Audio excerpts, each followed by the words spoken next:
Good enough.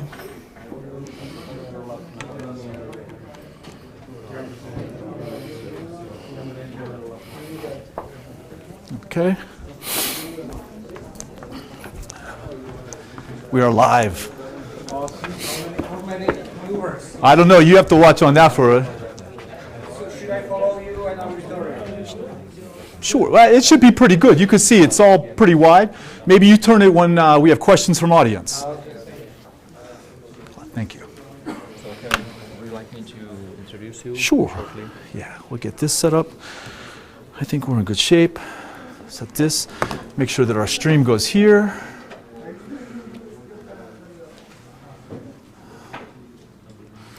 Satellite. Check stream. Huh, where is event? There we go. It's live. It looks impressive. Yes. I think we are ready, my friend. Good.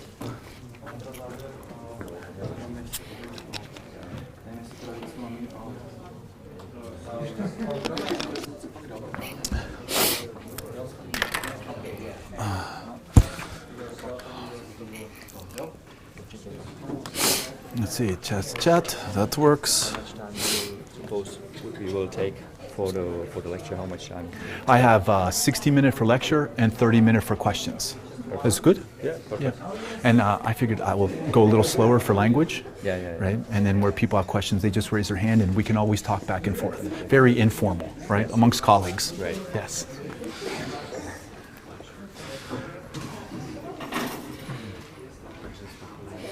Da, da, da.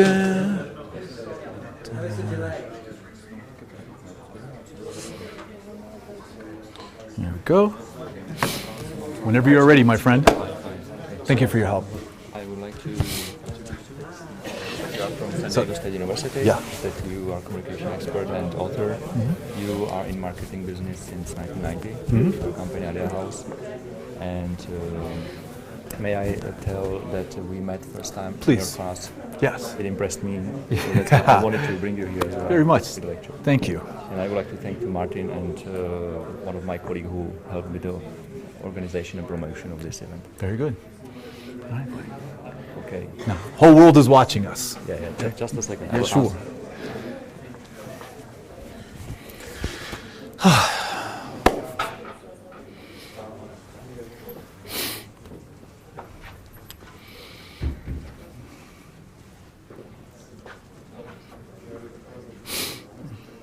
Da da da da. Two.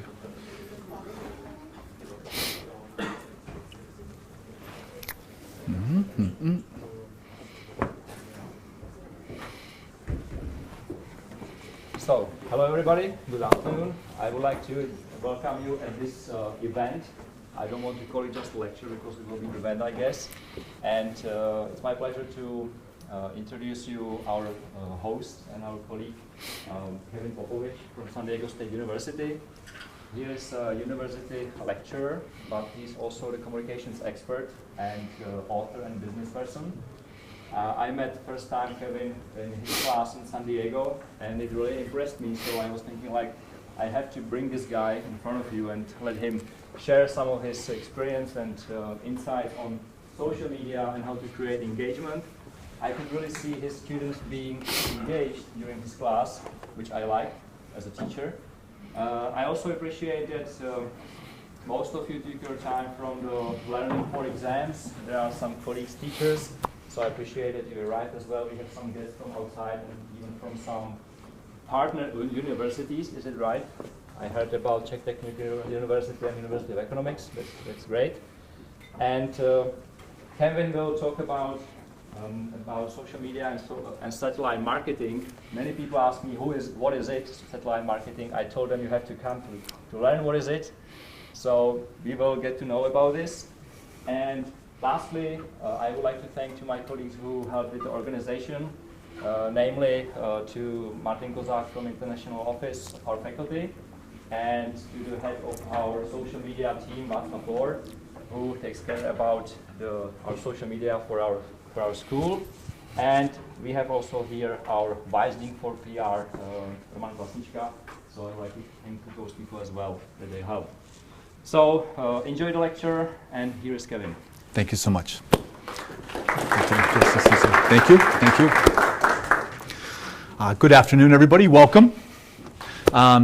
Today, as Mila says, we will talk about satellite marketing. So satellite marketing is a book that I have been working on since 2008. And it's not that I take a long time to write, it's just many things change in social media. Every time you write something in social media, something else changes, you have to write again. So finally my publisher says, stop, print the book, we'll make changes in next book. So we're here today. I'd like to thank Miloš for inviting me. And I'd like to thank Martin for your hospitality. And I say welcome to our faculty and students who come today to learn. So just a little bit about me. I am an expert in communications. I have spent 26 years learning about communications. So if I average about 60 hours each week working, which I work too much, I have more than 78,000 hours that I have been learning about communications. I'm a published author. Satellite Marketing is my second book. First book is 20 Years Communications, and it's a book that I wrote after the 20th anniversary of my company, Idea House, in sharing everything that I have learned about communications. As of today, I am an international speaker, right? I speak very frequently in the United States on a number of different topics, usually around communications, entrepreneurship, creativity and innovation, and today, social media. I'm also an experienced teacher. I have taught for many years in the United States at several different colleges and universities, and all of this really means that I know communications. Right? So I'm going to share with you what I have learned so far in the hopes of we can have a dialogue between us and learn more together. So I want to give you a little bit of an introduction to satellite marketing and where satellite marketing came from, because I think understanding the origins is important. Right? So origins of satellite marketing started with a project that I did in 2008 for a company called Mojo Pages. So Mojo Pages, this is John Carter. John Carter is CEO of Mojo Pages. And the project that I was working on was called 30 Days to Launch Behind the Scenes of a Startup. And the intention of the project was to show how John could start a company in 30 days. Now, did anybody ever start a company? Right? Did it take you 30? Were you able to do it in 30 days? No, neither was John. Right? So plan was to show video episodes, like web series, of John once every week, and there would be 4 episodes, and end of the month, John would have company. So I was embedded reporter, right? Like when a reporter goes to war and shares behind the scenes and all the videos and tells stories. So I followed John around, and each week we would make a episode of Mojo Pages and show what happened. So 4 weeks came and went, and then there was 5 weeks, and then there was 6 weeks, and then there was 7 weeks, and there was 14 weeks, ends up being. So not everything always goes according to plan. But the thing that I did learn from this is that we took, so I created video, right? And then we had Rodney Rumford, who is a colleague of mine. Rodney was in charge of blogosphere. That's what social media used to be called before it was called social media. It was called blogosphere. And then we had Ray Drasnin, who does public relations. So you have video, you have blogosphere, and you have publicists contacting the media for articles and television appearances and all kind of different things. And the 3 of these things came together to make Mojo Pages very popular. So much popular that before Mojo Pages went live as a website, it was more popular than its competitors. So it's when this happened that I think there's something going on with this, right? So this is how we did it. So this is early drawing of satellite marketing. And the reason that I call it satellite marketing is because I had to explain social media to old people, right? Anybody try to explain Facebook to old people? Yeah, it's difficult, right? So I'm in the audience trying to explain to 4 very nice gentlemen in the front, and so I end up coming up with satellites as metaphor, because as you can see, if the audience is in the middle for A, then social media are things that circle us, that we encounter like satellite when it comes into line of sight, right? Every once in a while you see Facebook, every once in a while you see Twitter, every once in a while you see YouTube. So that's where the name came from. So this is what we did for Mojo Pages. I made the videos, and then Rodney got the videos, got bloggers to put videos on blogs, and then Ray did all the PR. So these 3 things circled our audience and impressed the audience so much so that's where popularity for Mojo Pages came in. Right? So this is how we used it, and this is how name came. So defining social media, I find to be very difficult.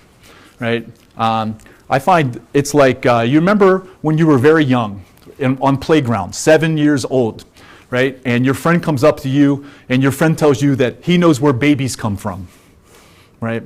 So, Jimmy comes over and says, I know where babies come from. This is what happens, right? And then Susie comes over, and Susie says, no, this is how babies come from. And then Mark comes over, and Mark thinks he knows. Well, guess what? Everybody's wrong, right?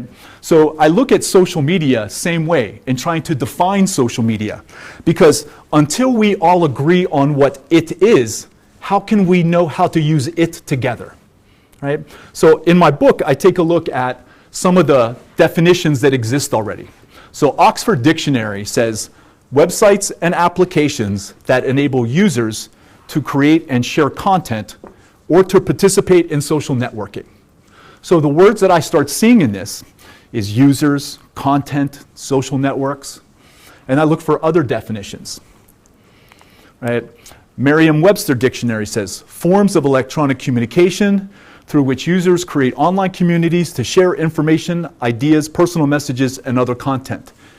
Again, in this definition, I look at communication, social networking, users. Now, Wikipedia, which is social media dictionary, encyclopedia, says social media is social interaction among people in which they create, share, or exchange information and ideas in virtual communities and networks. Again, I see words like people, create and share, exchange information and ideas. And I even see in academia, right? Academia, 2 professors from Europe Business School describe it as a group of internet-based applications that build on the ideological and technological foundations of Web 2.0 and that allow the creation and exchange of user-generated content. So it gets complex, they use a lot of words, and sometimes I think people make definitions harder than they have to be. So for me, what I think social media is, and I propose, is that we define social media as people using content and technology to communicate with other people using social networks. Now, is that much easier to understand than other ones? Yeah, I thought so too. So, a lot of what my job is to make things simple so more people can understand what we're talking about. Okay? So, let's also talk about types of social media. Okay? So, many people want to again make social media very complex, right? And it's not always easy to follow complex. So Brian Solis, who's a well-respected social media expert and author, I'm very much a big fan of Brian's work. Brian creates the conversation prism, and he says 26 types of social media. Now, can anybody name all 26 types of social media? Me either, right? I took a look at all this, and in the prism, right, Brian explains that he breaks prism up into the different lights of social media, right? And he is correct in all of his assumptions and his categorizations, but it's very complex to understand 26 types of social media, right? social networks, social streams, location, quantified self, events, live casting, enterprise, content working, niche working, business influence, music, pictures, blog, content, communication, discussions and forums, social bookmarks, social curation, Q&A, crowd wisdom, social commerce, service networkings, review and ratings, and social marketplace. Easy to remember, yes? No. So my job, again, to make things simple, I try to break things down into simple categories. So first category, first of 3 categories, social networking. People trying to connect with other people, right? Most of social network is about connecting people, right? People use social networking to communicate, share what they think, respond to other comments, things like Facebook, all right? Things like Twitter, right? But in each of these things that I will show, the things in parentheses are categories that Brian has in Conversation Prism. So I challenged myself to find a home for everything, and I was able to do it. So as you see things in parentheses, that's what I'm doing. I'm taking things from Brian's list, and I'm putting them into my list of 3. Right? People share where they are, location like we have on our live stream today, and what they're doing through events like this, providing additional context to a message. There's one thing if I share what I think about social media, it's another thing if I let them know that I'm sharing it from university, with colleagues, with students, with faculty. Gives it context, right? Now, social networking, structured conversations like question and answer. We will have them here. As we will have questions on our Facebook event, Martin, we will answer questions back and forth today, right? It provides framework for our communications, right? So again, I think social networking is first category. Content sharing is second category, right? People sharing content and exchanging information with other people, okay? So content sharing sites help people share different types of information, electronic pictures, images, all kinds of different types of information. And people can share music, multimedia, everything, right? Any type of content, any kind of electronic content, people can share. Right now, content sharing sites provide the ability to construct content, blogs, to create archive of content, and for people to monitor the development of this content over time. Right? So in here, we look at blogs, social bookmarks, social curation, social streams, ratings and reviews, even forums. Right? Content sharing encompasses many things that Brian has on his list. And although most people create content in advance, there are some people that work synchronous and asynchronously, right? And some that do live casting like we're doing today. We're on Facebook right now, live casting this for people who couldn't join. So last of 3 types is collaboration, where people work together, right? They work together on something, right? We use people working with other people. So social networking sites enable people to share content. Collaboration sites enable people to create content.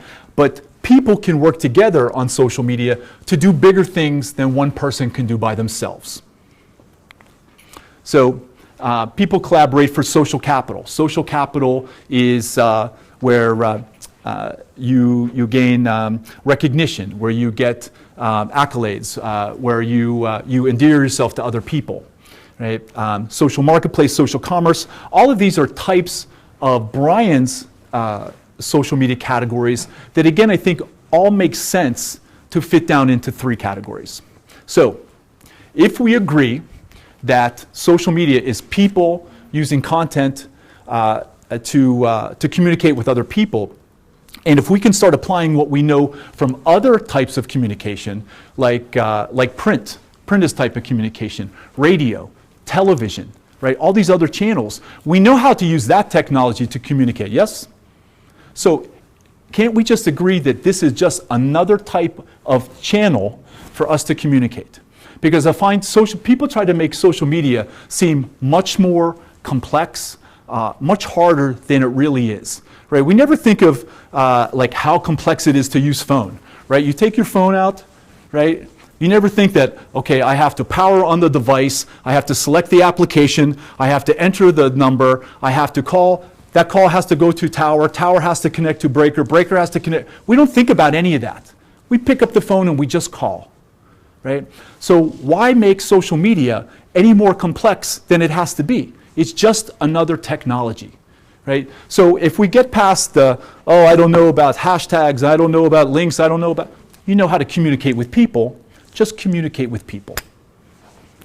So now let's talk about satellite marketing process, right? Because process, I think, is very important. Or we have process for other types of communications. So again, what can we learn from this type of communication? So I'm going to walk you through 7 steps in satellite marketing process to demonstrate the way that I think we can build a good performing social media program. And please, where you have questions, please just raise your hand and we will answer your questions, okay? So first is identifying goals. It has to start with goals, right? Because as my grandfather used to say, if you don't know where you're going, how will you know when you get there, right? How many people waste time on social media? Yeah, come on, yes, everybody wastes time, right? Because how many people will go on Facebook and say, oh, I'm just going to go do one thing, and then you go do 10 things, right? And then you take little time, and now it's long time. And your boss is looking at you like, what did you do all day? Like, oh, I'm working on Facebook. Like, all morning you have to work on Facebook? Right? So we start with knowing what our goals are. Why are we going to Facebook? Why are we going to YouTube? Why are we going on LinkedIn? There has to be a purpose, right? So you start with why. So Simon Sinek, anybody know Simon Sinek? Right? Simon Sinek writes this book, it says start with why. Right? Identify the purpose, cause, or belief that inspires you to do what you do. Right? So I would challenge you, if you say we're going to use social media to communicate, right? I want to know why. Why social media? Why not radio? Why not television? Why not direct mail? Why not write them a letter? Why not use the phone? Right? Why are you selecting social media to communicate? Okay? So just there should be a reason. You should be able to explain why you're using social media. Right? Now for me, for example, I invest in social media to create a contemporary perception of my brand, right? I want to look like a current and trending company. So my company uses LinkedIn, YouTube, Facebook, Twitter. We had Pinterest, but we don't use Pinterest anymore, right? So we have these channels because I want people to look at my company like contemporary company, right? I want to look like leader in the space, and leaders in space use these channels. So that's one of the reasons that I use it. I also need to reach the people that I can't get to by telephone or that I can't get to in person. Right? Social media allows me to reach people all over the world, right? And I will also use it to generate new customers for my client, right? So I know why my business is using social media. Right? And that's what my goals are. My goals are to look like contemporary brand, meet new people, make money. Like most businesses, yeah?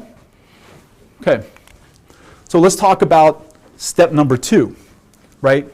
Knowing your audience, right? So understanding your audience is very important because if you don't know with whom you're speaking, how will you know how to speak with them, right? You have to know language. You have to know where they are. You have to know what they know. Right? So when we take a look at the audience, right, we want to take a look at things like demographics, right? And this is the quantitative information that we know about the people that we're trying to reach, right? Things like their title. Like if it's for business, you want to know CEO, is it marketing manager, is it COO, right? What's their title? What's their age, right? Because if the older that you skew, they tend to know less. They tend to be less on social media, right? As they go younger, they tend to always be on social media, right? So again, if we know their age, that tells us things. Are they male? Are they female? What kind of education do they have, right? Education, to me, impacts the language that I use or the points of reference that I have for them. What is their experience? What's their knowledge base, right? What do they already know and what don't they know? It's very important in knowing that to better prepare a message that your audience will understand. You want to know environment, right? Are they on social media at work? Are they on social media at home? Is it at school? Are they mobile, right? Are they in an environment that's noisy, right? So we had one client that wanted to have videos that showed how to use a product and there was a picture of video of somebody using a tool, and he was talking while he was doing it. But the audience that they wanted to get this message to was in a noisy environment. So they couldn't hear what the person was saying. They could see the pictures, but they couldn't hear him. Right? So again, that goes to, if I knew the environment was going to be noisy, we could put like subtitles or put words on videos so then they can see the words as they see the picture. So it's little things like this that can dramatically impact the message. Right? We also want to take a look at psychographics. Right? This is the qualitative information that we know about people. Right? We want to know like their opinions. Right? It's how they feel, what's important to them. Right? We also have to know, as we say, WIIFM. Right? What's in it for me? Right? Because when audience is watching, right? Audience watches why?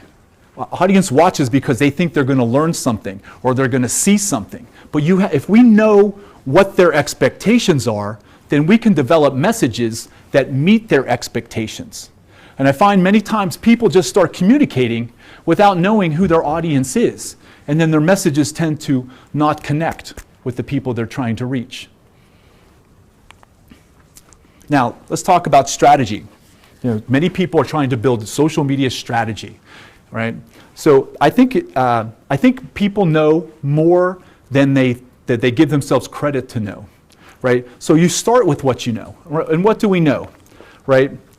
When we know a strategy is a well thought out step-by-step plan of what you're going to do.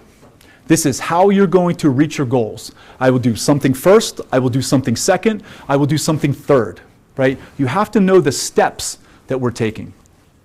Now, even though you're going to create a plan, a strategic plan, it's very important to know that every plan, even the best plan, even the plans that I will create, right, it's a best guess of what will happen in the future. Right? It is not a purchase agreement for results. Just because you have a plan doesn't mean it's going to happen like you want it to happen. Right? So, when I think of strategy, I think of this formula. Prioritize goals plus ordered actions equals strategy. Again, prioritize goals plus ordered actions equals strategy. Right? As my goal is look like contemporary company. Well, great. How do I do that? I select the social media properties. I put my logo on there. I put all the information about my company, and I put content and that makes my company look like leader in my space. Right?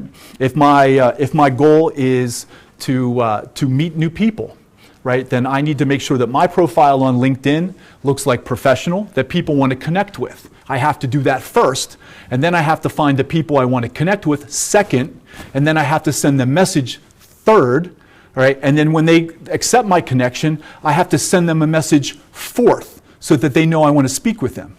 1, 2, 3, 4. Right? I have order. I prioritize my goals, first, second, third goal, and now I want to figure out the order in which I'm going to achieve those goals. Right? So when I do that over time, that is my strategy. Does that make sense? Okay. So now we want to take a look at selecting social media. Right? So when we got started first on social media, right, strategy was be everywhere. Right? If it's new social media comes, create new account. Right? That's why we had a Pinterest account. Right? Because Pinterest was new, Pinterest was all full of pictures, so Idea House creates Pinterest account. Right? But what did we learn about Pinterest? Right? Is there CEOs on Pinterest? Not really. Right? Is there business transactions that happen on Pinterest? No. Right? Who's on Pinterest? Women are on Pinterest talking about fashion, health, right? Plants, they're not talking about business like I need my company to talk about business. Right? So when I select social media today, it's very different than when I selected social media in 2008, 2009. Right? In 2008, I had a MySpace page. Anybody remember I had MySpace? Yeah, right? I know. Now, I still have it, but I never use it. I just haven't deleted it yet. right? But it changes. Social media changes over time. When we first got social media, right? Think of early social media. Remember, everybody remember the AOL chat rooms? Yeah, right? That was early social media, right? You go on, you have to connect the internet. You remember how we used to connect the internet? Right? That's a long time. It's like 100 years ago it used to sound like that. It's not like that anymore, right? So you go from AOL to MySpace, right? And then everybody comes on MySpace. So in 2008, I was using MySpace profile for business because in 2008, nobody else was doing things like that, right? It was like, so my company's name is Idea House. So I would create profile on MySpace, first name, Idea, last name, House, right? Profile picture, logo, right? And that's how a lot of businesses got into social media. They got every profile and made it business profile, and then they would go and meet people, like connect with people and send them business messages. Right? Again, things change over time. Then Twitter comes on, right? Facebook came on, and people are like, Facebook, we're all on MySpace. Why do we want Facebook? MySpace is so awesome. And then MySpace isn't so awesome, right? Now MySpace, I don't know, not too many. Well, I know they have people on MySpace. I just haven't been there very much, right? And now everybody says, oh, everybody's on Facebook, right? And then people go to Snapchat. I heard somebody say, it goes, why aren't you on Snapchat? I said, well, because I'm for business. He goes, well, everybody's on Snapchat. I don't know. How many people are on Snapchat? That's not everybody. I guess he was wrong, right? So again, as we select social media, we have to select social media that... Snapchat is evolving. I'm sorry? Snapchat is getting there. It is getting there, but today, 6 months ago, Snapchat wasn't there for business. So my business wasn't on Snapchat yet, right? It's just like other things evolve. And then look at all the things like Twitter evolved to have more business things, and now there's ads on Twitter, right? So it is changing, and then you have things that come and go. Like anybody remember Meerkat? Right? How about Periscope? Yeah. Right, so Periscope. So Meerkat came out right before Periscope, and everybody's like, oh, you have to get the Meerkat. I'm like, what's Meerkat? Right? And then, and then Periscope comes and everybody forgets about Meerkat.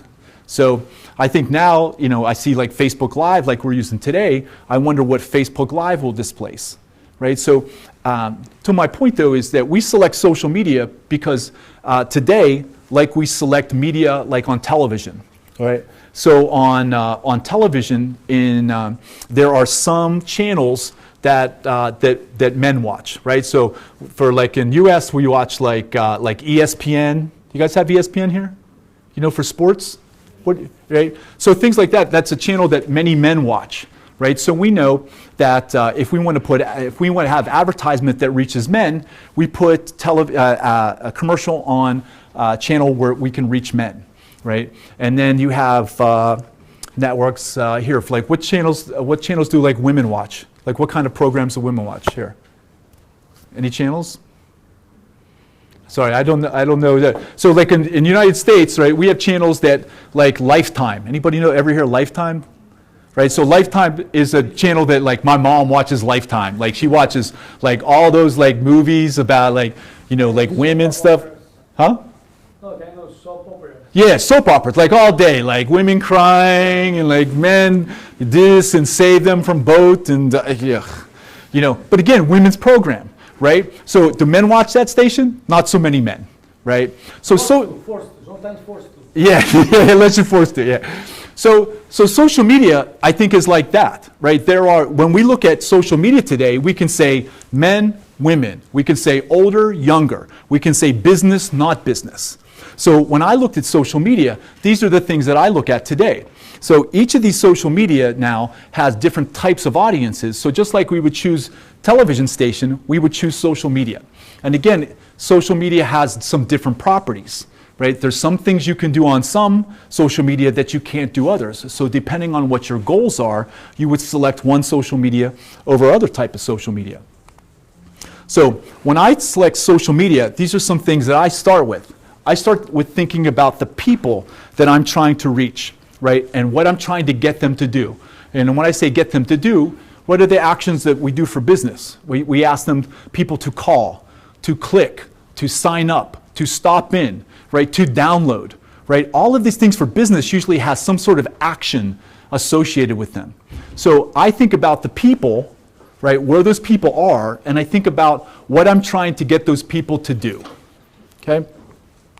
Now, when I think about social networking sites, I know that it enables people to connect with other people to establish a channel of connection. So if we're trying to build an audience, if we're trying to connect, for instance, on my page for satellite marketing, I'm trying, as author, I'm trying to connect with people who are interested in my book and interested in learning more about social media. Right? If I am on, let's think, if you're for university is trying to reach students, current students. They're trying to, some parts of university social media wants to reach parents of students. Sometimes it's business related to university. Right? So each type of social networking site provides a different opportunity, again, based on what your goals would be. Your content sharing sites, we know, are going to help people share information. So depending on the types of information, like if I'm trying to share a video, what social media would I use? YouTube. What else? Yeah, right? So I know after YouTube, everybody has to think, what else would I do with video? Right? So you have like Vimeo, Veo. There are literally hundreds of video sites. That's more like social. I'm sorry, where? That's more like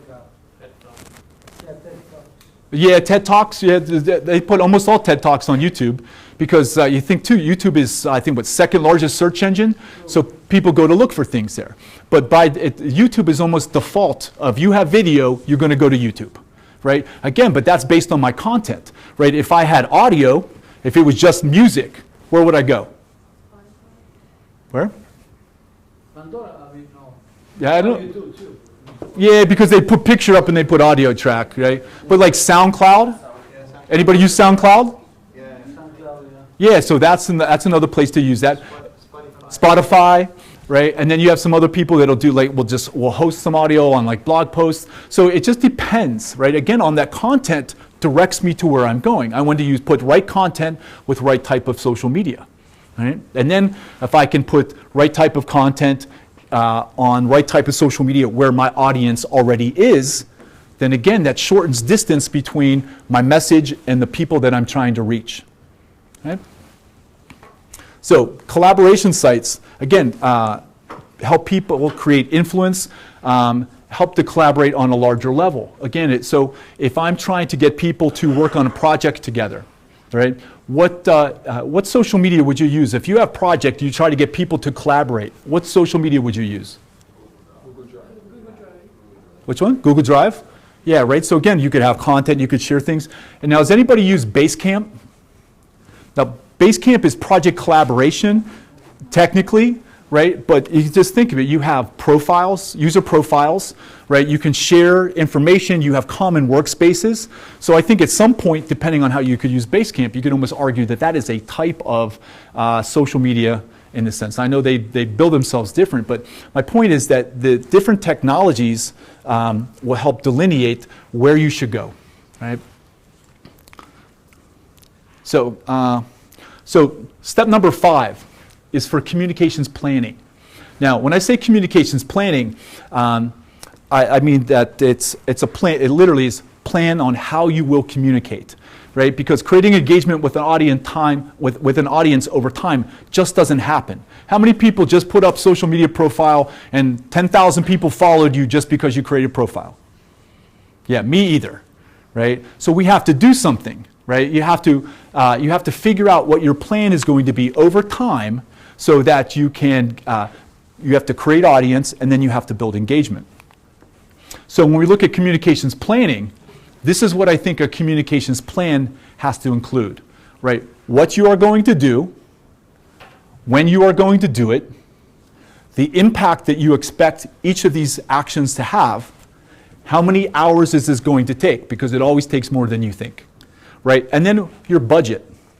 Right? And when I say budget, I mean it's how many of your hours, right? Because you have to get compensated, or the people that work for you, who's going to do this, they cost something. Or if your business pays another company to do social media, all of these things add up. Even your time, right? You have to think that your time has some value to it as well. So again, it's what you're doing, when you're doing it, the impact each piece has, the hours that it will take to do it, and your budget to do so. Because budget could also include content development, right? Creating video, writing blog posts. It all takes time, right? And it always takes longer than you think it's going to, right? So you want to take a look how you will communicate with your audience, right? With a communications plan, if you share a plan like on like Google Sheets, we'll use a spreadsheet to show communications plan. I can share that Google Sheet with everybody on my team. I can share it with project manager. I can share it with writer. I can share it with videographer. I can share it with everybody, and everybody works off one plan. Because without one plan, videographer does what videographer thinks he should do. Writer writes what they think they should do. They tend to not do them at the same time or on the same day. And there's a lot of coordination that must happen in order to make a successful communications plan, right? And then in the plan, you can demonstrate your best practices ahead of time. You can think about what you're going to do before you do it. You just don't sit down and write awesome post and grab graphic from anywhere and put hashtags in it, right? You have to, if you take some time and think through this, you can make a better contribution. So, and by having this plan ahead of time, you can look at different strategies. For instance, for our clients, we do communications plans. One of the things we look at is like you have like holidays. Like in the United States, Monday is Memorial Day, which is day that we remember all the fallen soldiers, the people that have lost their lives to serve our country. Right, like many countries have. So it's this very special day. So for some of our clients who recognize this day, we put up images with American flags. We put up pictures with soldiers and parades and things like that because the content is relative to today, right? Then that's what we're trying to connect with people. We're trying to say, we understand what day it is. We're trying to join conversations. So we use hashtags, hashtag Memorial Day. So we can join these things together, these conversations, right? So this is what communications plan looks like for us. Big spreadsheet, and it marks out each day of the month. This is 1 month view. So the gray bars are weekends. Everything else is days of the week. So you can see not only on the bottom what I use in social media, but above it you can see what I'm doing with email, what I'm doing with website, what I'm doing with blog posts, what I'm doing with television and radio, and all the other channels of communication. Because with business, it tends to not just be one channel. It tends to be multiple channels. So a plan like this will help you figure out how to integrate channels of communication that they can work together. So when we look closer to it, these are the types of things that we see, right? Now each of these different colors in this represents a different goal that my business has. 3 different colors, 3 different goals. So on my plan, I know that on Monday on LinkedIn, I'm going to do thing for goal number 1. On Tuesday, I'll do something in a LinkedIn group, and etc. Right? So I map out what I'm going to do ahead of time, and I use colors to say this is for goal 1, this is for goal 2, this is for goal 3, and it's a way that I can quickly take a look at what we're doing for the week, and I can say I'm doing too much for one, I'm not doing enough for another. Right? So, but we map out all of this in advance. So everything that now is going to happen in June, right, has already been approved by me and my clients. So now I don't have to think about what I'm going to do on Monday or Tuesday or Wednesday. I don't have to say, hey, what should we do on Twitter today? And try and figure out at the last minute. I know 30 days in advance what we're going to do, and now I can have my people work on this in advance. So this pre-planning, again, this is things that are more like public relations and television, right? This is, we take what we know about pre-production and we bring it to social media. Okay? So next, about creating engagement, right? To engage users means to attract the audience you seek. Now this is important. This isn't everybody, right? You know how like when you create Facebook page, who's the first people that you invite? Right? Your friends, right? Your coworkers. Now this could be client page, right? Like anybody work in social media for job? Right? So a lot of times we have to create pages for our clients. And then you have to have, so many people, like for instance on Facebook, when you create a page, you have to have at least 25 people like your page before Facebook will let you create unique username for page.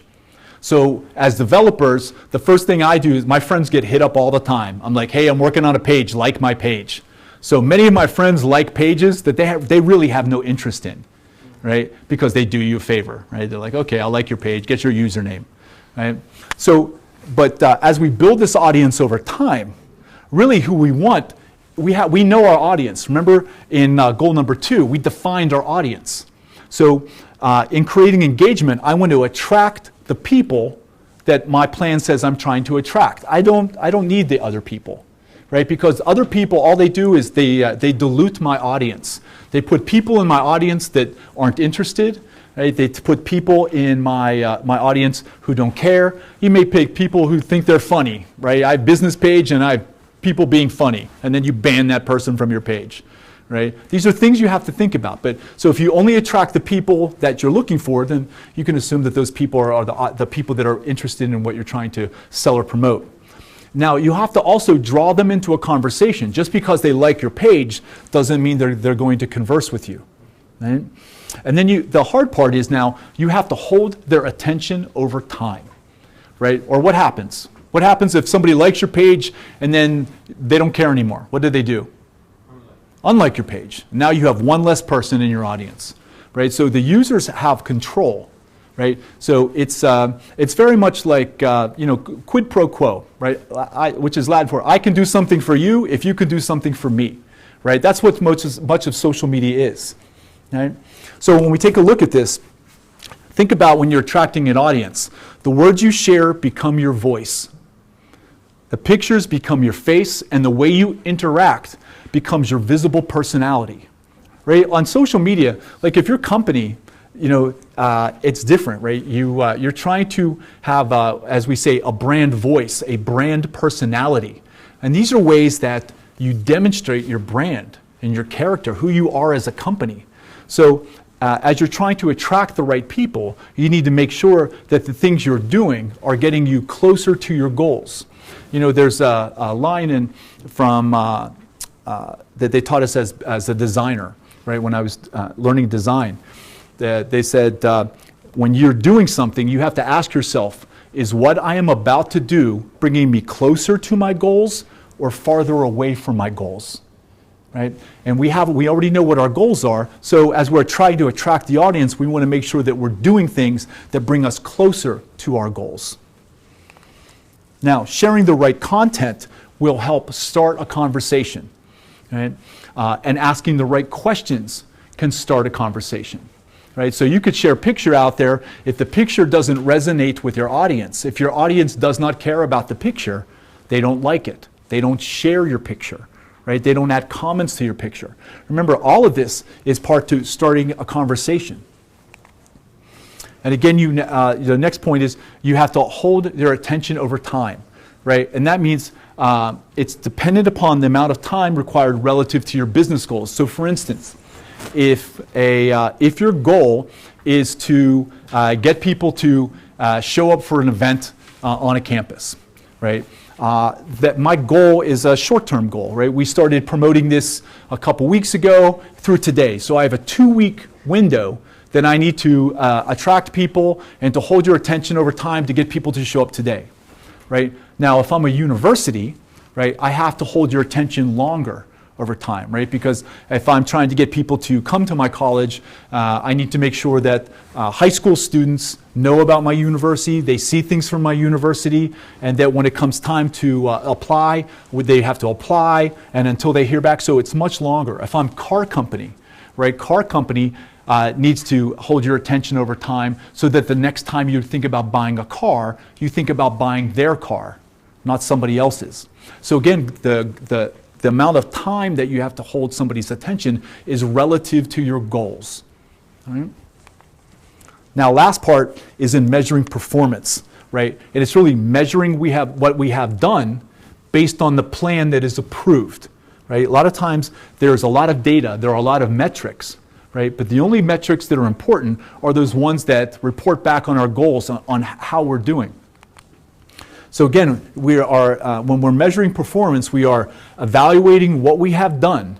So we look at the communications plan, it shows what we have done, right? Against the goals we have already defined, against the plan we have put in place to reach the audience we have defined and using the metrics we have already agreed upon. Right? I find it interesting sometimes when it gets to measuring performance that people start questioning, well, what should we measure? Well, when you're setting your goals, you should be able to set your measurement tool.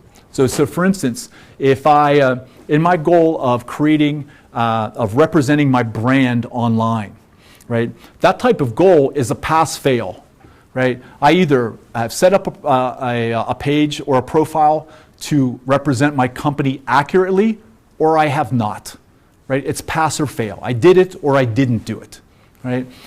If my goal is to attract people that I don't know, that could be customers, right? I can measure how many people each month that I attract that are CEO, COO, CMO, right? So Chief Executive Officer of company, President of company, Chief Marketing Officer.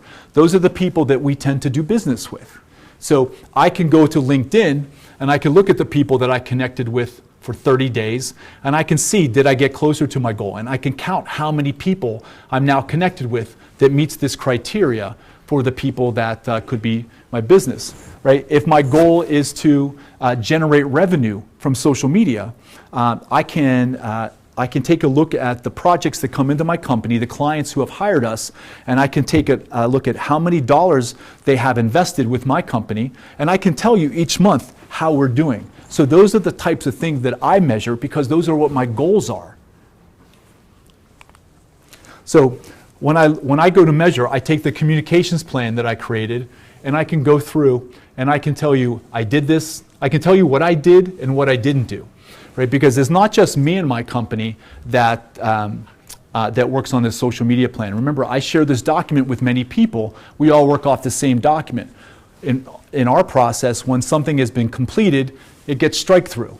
So I can see what was done and what wasn't done. Because just because I say, oh, we're going to do 5 things on social media today, it doesn't necessarily always get done.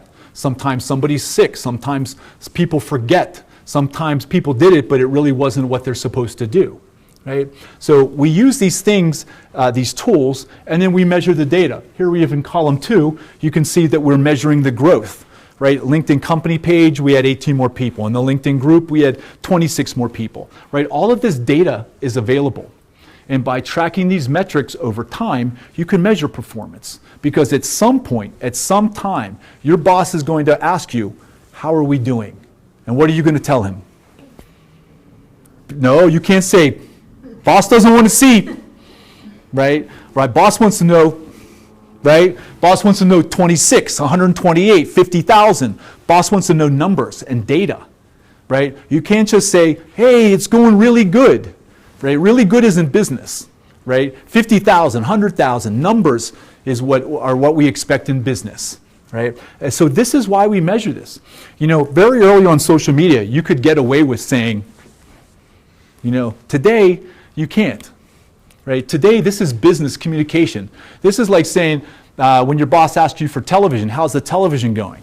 Right? Well, you can tell on television that we had, 100,000 impressions, and the phone number that we used got, 26 calls this week, and that translated into 15 new clients for net revenue of $75,000. Right? That data exists for other channels, and today the data exists for social media. Again, social media is just another channel of communication, right? And we are investing in social media today, not only on the time, but we have to invest in the media, right? Because social media, anybody ever hears somebody say, well, social media is free, right? Social media is not free, right? Right? Social media is time, it's money, and like today, like on Facebook, if you want something to show on Facebook, you have to pay. So you remember like when Facebook had first started with business pages, right? And the deal with Facebook was if you could get somebody to like your page, then every time that you did a message, that person saw your page. Right? So we had a page for a company called Stylin' Online. They sell T-shirts and hoodies and things like, you know Comic-Con? You have Comic-Cons here? comic convention, right? So they sell things like a comic convention, you know, things like Superman, Batman, Star Wars, Star Trek, you know, Deadpool, all kind of different things. And we built their page from 0 to 215,000 fans, right? So my client was very happy. And every time that we would send a message and promote a sale or share a product, 215,000 people potentially could see that, right? 100% almost. Do you know what percentage of people on Facebook page see messages from page today? Anybody want to guess? 20%. 20% lower. 3 or 4. Lower. 1 to 2%. I know, that's what I said too, right? So my client wasn't very happy about it. And Facebook even tells you, he says, today, if you can expect to get 1 to 2%, and they said, and in the future, it will be lower. Why? Right? Because Facebook's making money, right? So Facebook came up with a message, it was about a year, almost 2 years now. And they said that we're making some changes to the algorithms that we decide on how we will share messages, right? And they say they're going to help the users. They're not helping users, they're helping themselves make money, right? Because now they want, right? We used to look at social media as what we called earned media, which means if you could attract the audience, you earn the right to be able to send messages to them ongoing, right? And as long as we sent a message to this person, this message they want to see, then they would like your page and they would see your messages and it was all good, right? But now, because you have Facebook ads and boosted posts and promotions, this and everything else, Facebook has their hand out. They want money, right? And now it's paid media. That supports my point that social media is you know, you could call it social media, but it's media. It's just like radio wants money to play radio commercial. Television wants money to play television commercial. And social media wants money to play social media content, right? That's how it is today. So we have to think about these things like we know about other media. And that's how things are changing. So, with that, I'd like to open this up for questions.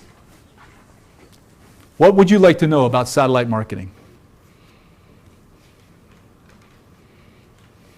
How to extract information from social media? It's a very good question. How to extract information. So a lot of it depends on the social media platform.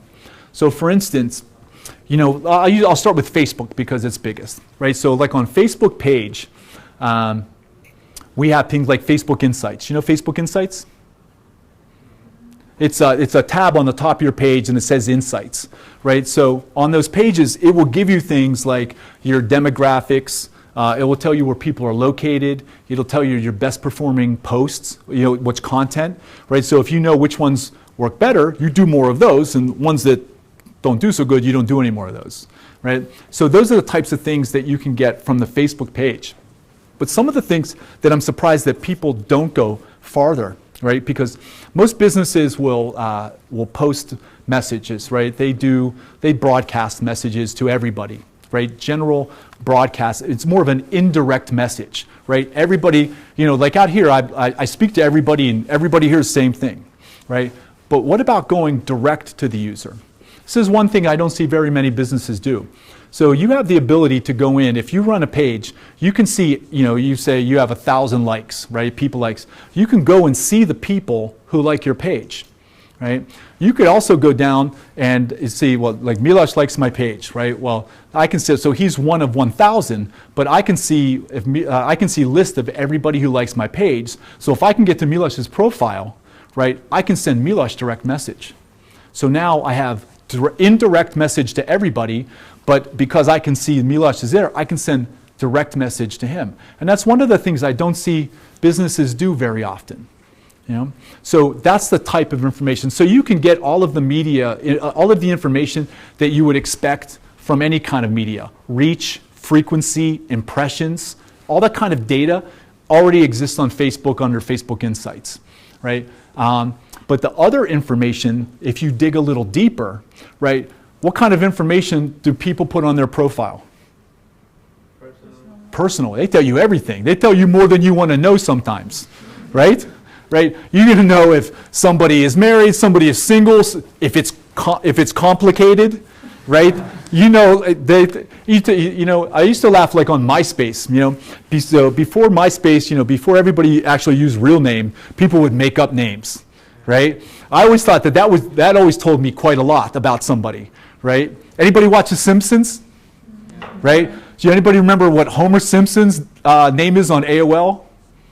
It's like Chunky Lover 307 or something like that, So we would see like people would say, Super Dude, and all these other crazy names. And you could take some things from what people would call themselves in profile pictures, right? That was another thing I always thought from profile pictures, like, especially like girls. This is one thing I know. I'll pick on guys too, but like I'm always like on LinkedIn even today.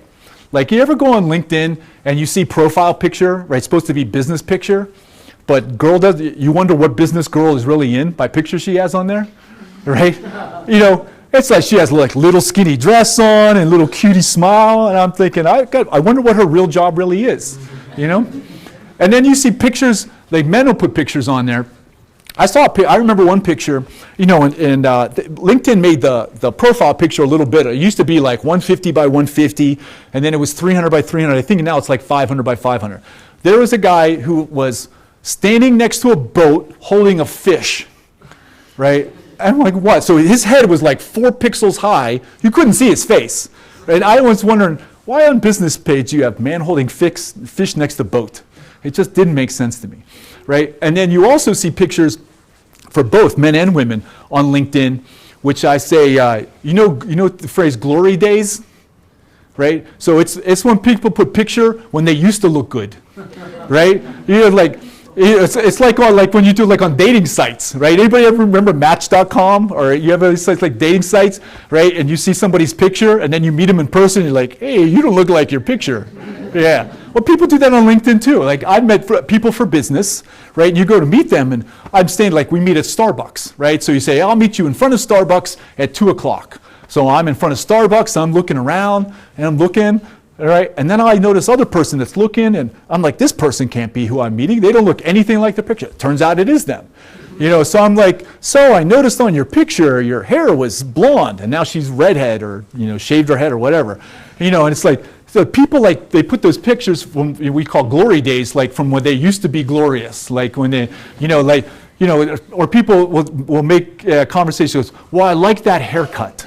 Well, you don't have haircut anymore. It's different, So I think there's a lot that we can learn from the information that people present, all right, and the things that they say if you dig a little deeper. So all of the social platforms will provide you data of one kind or another. But if you dig a little deeper, you will get even more data. Okay? Other questions?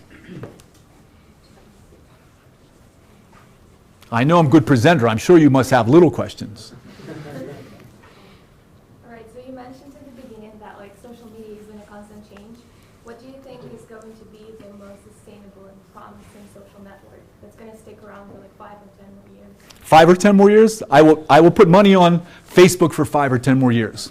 Yeah, and I'll tell you why. It's one of the things that I think Facebook does good. You have some social media that does a couple things, right? And I say I look at like Swiss Army knife, right?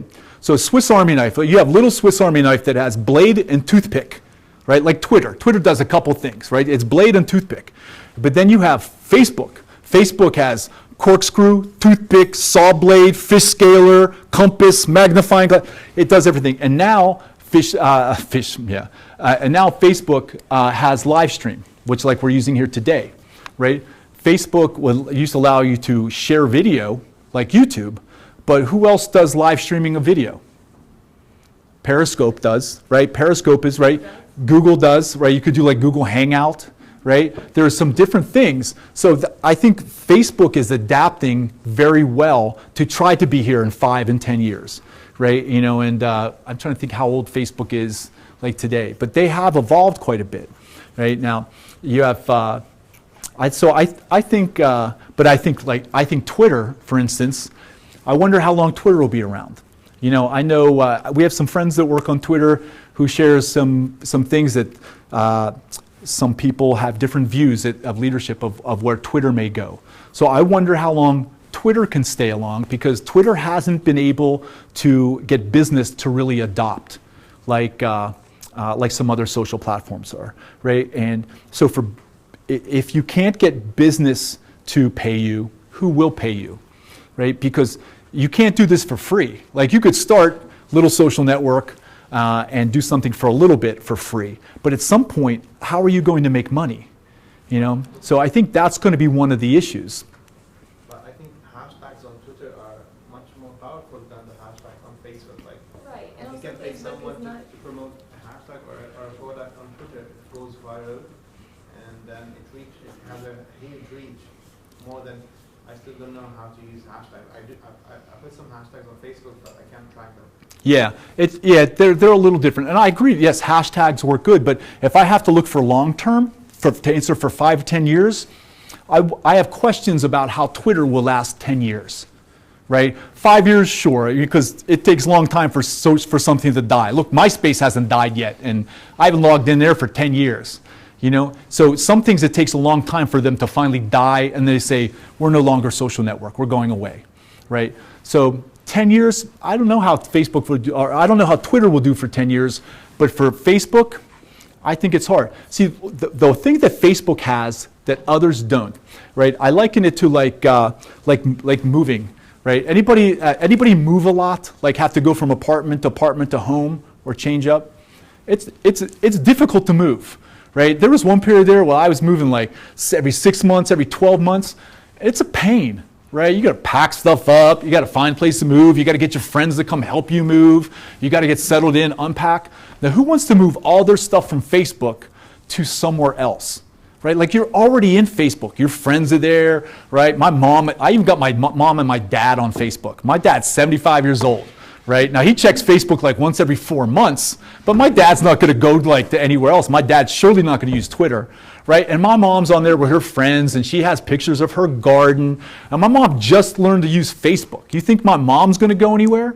No. Now, on the other end, my daughter, my youngest daughter, Charlie, she's going to be 14. Do you think Charlie wants to be on Facebook? No. The answer is no. Do you know why? Because I'm on Facebook, because me and her grandmother are on Facebook, you know? Instagram.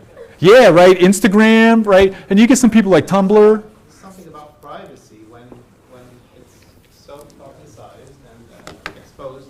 Now Facebook is so exposed that people are afraid to post things. They go to Instagram and post things thinking that it's not exposed as much as Facebook. So maybe this is something. Yeah, but you have privacy. If you wanted to lock down Facebook, you could lock it down that, right, only your friends see it. Just like you could hide things on Instagram, you could hide things on Twitter, you know? But it's that platform, like, you know, like we see with kids, Instagram, I think, is more popular because a lot of older people are on Facebook, right? So when my daughter, generation.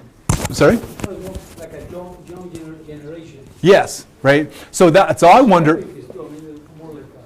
Yeah, so I wonder, like, when my 14-year-old becomes 16, I wonder what next 9, 10-year-olds are going to go on, because they're not going to want to go where other ones are. Oh, yeah. Yeah, at some point it's not cool to go there. Yeah, right? New trend. Yeah, right? So they see things like, I see my kid using, like, Kik. Anybody know Kik? Right? I had no idea what Kik was. Right? I was like, what the hell's that? You know? So, yeah, there are, like, my businesses don't know all this kind of social media stuff. I mean, it just changes. And it seems as if that as soon as something gets popular with one group, next group to come doesn't want to be that. They want their own thing. Like Tumblr is really big. Anybody know Tumblr? Do Tumblr? Yes. Yeah, so I think Tumblr, as far as like demographics, I think you'll get some of those Instagram people, like you want to do blogging because, you know, Instagram is so photo oriented, and you know, you have little bits of content. So when they want more, they have to go somewhere else that, you know, but they don't want to go to Facebook, and, you know, and doing your own WordPress site is too much work and nobody's there, and, you know, so I find it very interesting to see how social media has segmented itself, and I think it becomes much more like real life. You know, like my kids don't want to go to places where me and my wife and our friends want to go, and I don't want to go where my mom and my dad and her friends hang out. Right? It's like that you want to have your own separate place kind of thing, and I think social media has become like that. One question. Yeah. I hear, I don't know if it's going to be true, I guess Facebook is making that money, they don't need, one time they're supposed to be, they're going to charge like a subscription thing. Mhm. Do you think if Facebook at this point is going to do that? I don't think so. I mean, they're making money with business anyway. Yeah, they're making money. I mean, Mr. Zuckerberg has got a lot of money. So, but I think they also have the intention of being around for some time. But Facebook is unique in the sense that it accomplished things that MySpace was never going to be able to accomplish. And it has such a foothold on the world because it's bigger platform. And now it does language and translations, and it seems like every time that something becomes a necessity or a want for a large group of people, like live streaming. We were using Google Hangouts to do live stream because Google had a very nice tool set, but it's complicated. You have to go create an event, you have to package it up, you have to do some things, you have to share it out here, and then you have to promote, right? Because it's not like everybody's on Google+. How many people have Google+ profile? How many people use Google+? Exactly. That's the problem. So Google Plus has wonderful technology. It's a better interface. They have it does a lot of great things, but not as many people are there. Business created Google profiles because Google says it has to do with your SEO.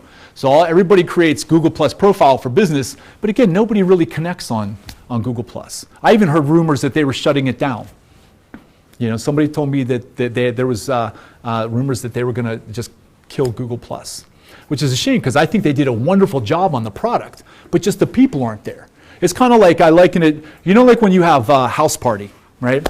And you invite people over to your house, right? And you have party room, and in the dining room you have the food, and in the living room you have everything set up, right? And outside you have barbecue. Where does everybody end up at house party? In the kitchen. So Google has they made great arrangements, but everybody's hanging out in the Facebook kitchen, right? So that's where the party's at. So it doesn't matter what you have in other rooms. So I would be very interested to be able to see into the future to see what will replace Facebook, right? Because Facebook is like, I think it's almost like a cable company, for when you move into an apartment, when you move into a new apartment and you get all your things in, right? And first things you want, I need television, right? I need internet, right? And I need telephone. Those are because until I get that, I'm like, oh, I don't have everything I need, right? But as soon as you have those three things, it doesn't matter, right? You could have, no electricity, you could have no food, your bed, you sleep on the floor. But if you have internet and television, you're good, right? I think Facebook is like the new cable company. Right? It's like, because I'm able to talk with people, I can see things, I get information, right? I think it's like cable company anymore. I think it's hard to replace, cable company. I think it will be hard to replace Facebook. But I expect it will happen. Nothing. Google has to do something. They're making everything. I guess they're behind making. I don't know. I'm trying to think like how could you even fix that, man? It's like you would have to get like I don't know how you fix it because they have everything that they need. Technology, the interface looks better. It's everything. Just nobody wants to go there. It's not cool. Well, I don't even know if it's cool because I don't think Facebook's cool, but I think it's dependable. I think everybody's there already. Everybody knows how to use it. It's like when you get. It's like when you get new remote for television, right? And it's like, it's wonderful TV, but it's so complicated that the remote sits there. You have all those different buttons, and all you really want is like a remote from old Sony TV, right? Power on, power off, channel up, channel down, 10 numbers. What else I need? That's it, right? And anytime I do think I want something different, they add another thing in Facebook because it's either go learn new thing or just use the thing that you have, right? And I think people are inherently lazy. I think it's, I'm here already. So unless there's a big reason to get me to move out, I'm just going to stay in an apartment where I'm at because my stuff's here already, and I know the people that live next door to me are, and they're noisy sometimes, but it's easier than moving, right? Any other questions?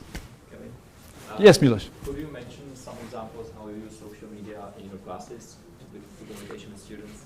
Yeah, actually, I created, I'm here teaching a class of 14 students from San Diego State University. I teach creativity and innovation in School of Management. And in my classroom, you know, any faculty, any educators here? Right? So in your classroom, do you have students that look like this during class? Yes. Yeah. What do you do about this? Well, I actually don't allow them to have a cell phone in my class. Mm-hmm. Only if I'm in an auditorium like this, I don't have that much control. But if I've got 30 or less students, they have to put their phones away. Mm-hmm. And do you too, ma'am? It's same. So I did that at first, right? And you're like, oh, put your devices down. And I said, well, and I teach a class. My class is 2.5 hours long. So a 2.5 hour lecture, you really need to kind of keep students engaged, especially like a 7 o'clock night class. You go 7 to 9:40. You know, they're dozing off, and you have to keep them awake. So I use an application called Course Key, right? So there's twofold. So I use an application that they can use from their device. So for instance, when I do a quiz, I can, they have the app on their machine, on their thing, that I post quiz on my application, and it's 5 questions, and they are able to take quiz on their device. So I don't have to do paper, and it does real-time results. So on the screen, I can see when everybody's done, and then I'll take them through one by one, and I'll say, look at the question. There was 10 that says A, 5 that says B, and 2 that say C. So now I'll use it as a point of discussion. I said, those who said A, why? And now I can build some discussion. After we have discussion, I click the device, and it shows what question was the right question. Right? So it's one of the tools that I can use off of their devices now, since they're going to have them anyway, that I can keep them engaged. So at least for like 15 minutes of my 2.5 hour lecture, they like to do this already. Great, do this, but let's do it for something related to class.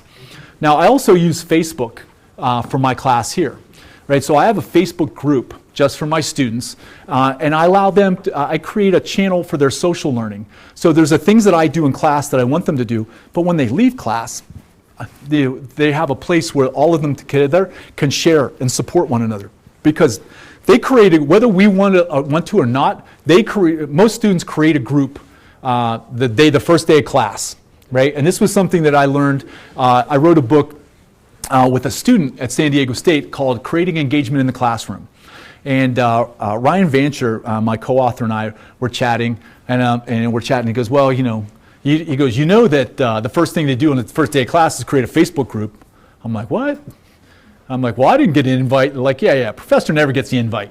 Right? But it's things that they're talking about outside of class. They're talking about the assignments. They're talking about tests. They're talking about things that we want them to do.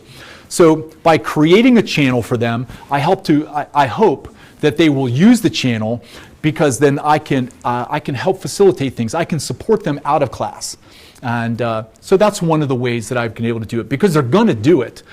Yes, please. Yeah, I just find, I certainly agree with you that trying to take technology away from the student is futile. I mean, there's no point. But I also teach innovation and creativity.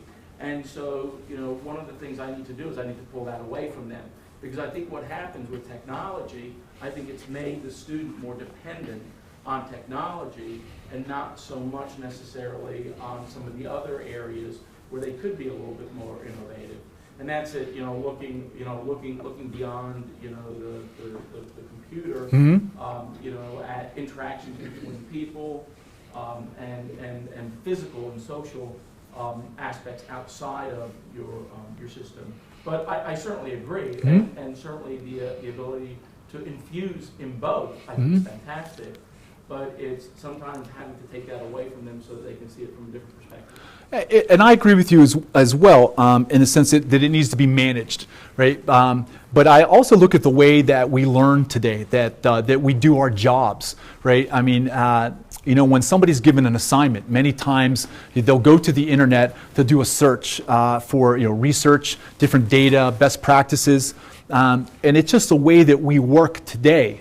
So as much as I have a concern about them like being on Facebook or doing things that's not related to my class, I'm also able to now leverage their technology and put them to work, so the student can do more than just pay attention to the lecture. Like for instance, when it comes to like the group exercise, like in my class that we both teach, it's they have to generate concepts for new products or services. So one of the things that I challenge them to do is to create something that has not been done before. So now I can let them to go research to say, is this something that was really created before?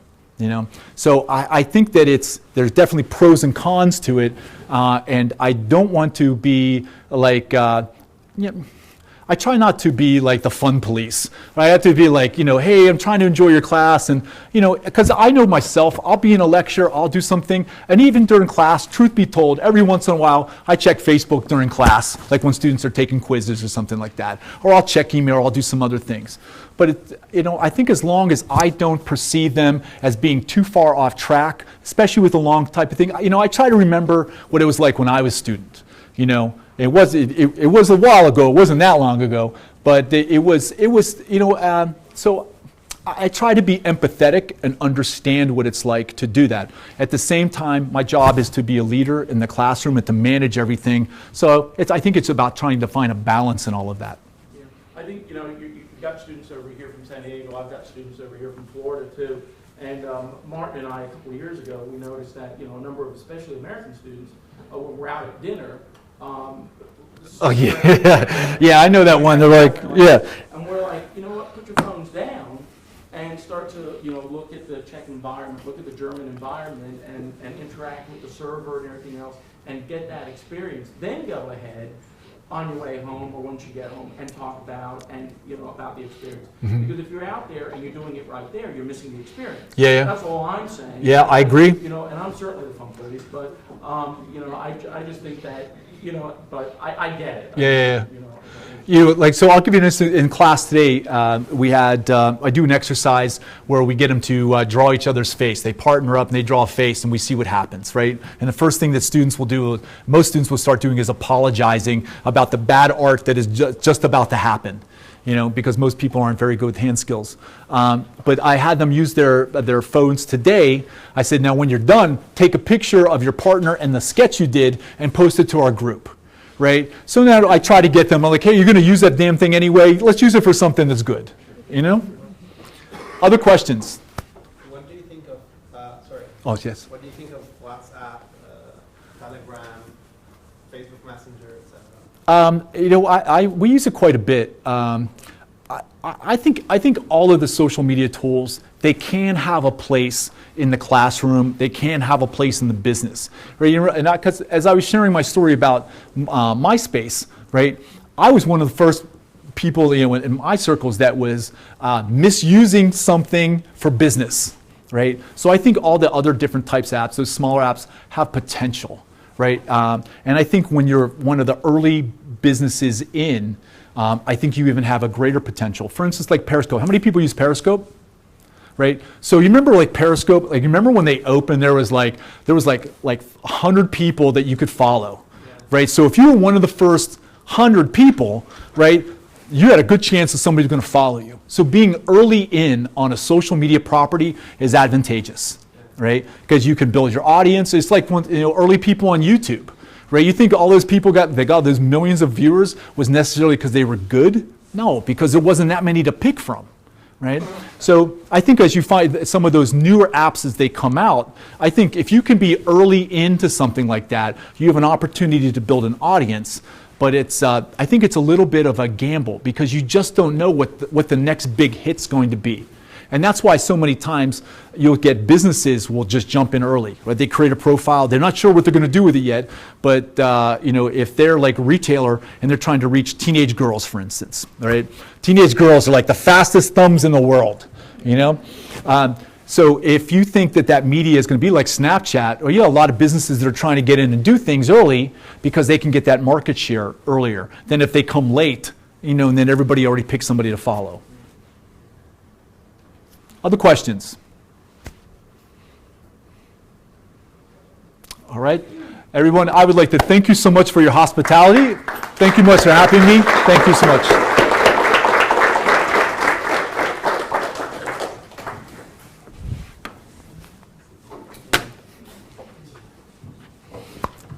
There we go.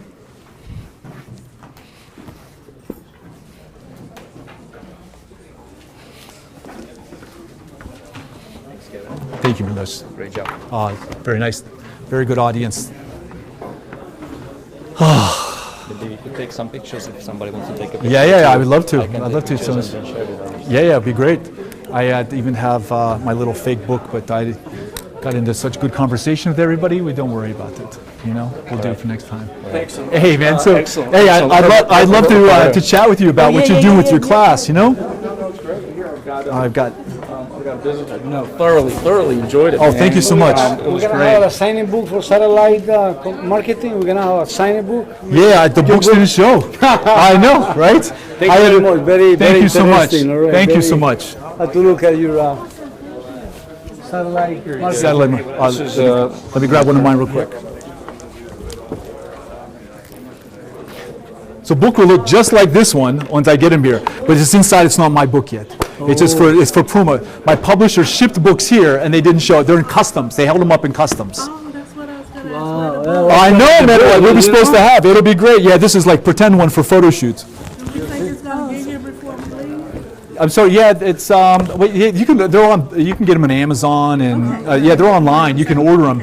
They're just not. I was hoping to have some here to do some things and some giveaways for questions and stuff like that. You know. Thank you. 2 more weeks. No, thank you so much. Really appreciate it. Oh yeah, Thank welcome. you. You're most welcome. Can I get a picture with you? Oh, yeah, man. Want me to take it? Yeah, come on up. Here goes mine. Super, and Herb, thank you, man. It's great to meet you, man. great, Kevin. You know- How long are you here for? A couple of weeks? Yeah, till like the next weekend. Okay, so I'm Yeah, here yeah. for 2 more weeks or whatever. Yep. Maybe if you grab your book there, maybe we can have Sure, a picture man. taken. Oh, that would be great. Thank you so much. Let me get this. Hold up the